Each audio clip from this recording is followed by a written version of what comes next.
What are you doing? Do you even know this car is the last memory of Ronaldo's mother? And you're breaking it. Please don't do this, or we'll all be in big trouble. No, my daughter, I'm not breaking the last memory of Ronaldo's mother. Ronaldo himself gave me this car and said, if you can turn this dirty old car into a new one, I'll give you $20,000. But Papa, this car is so expensive.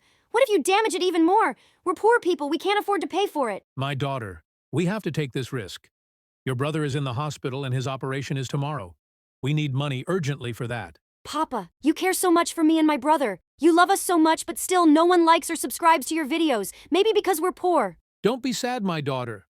The people who watch our videos are true fans of Ronaldo. They'll surely support us and like and subscribe.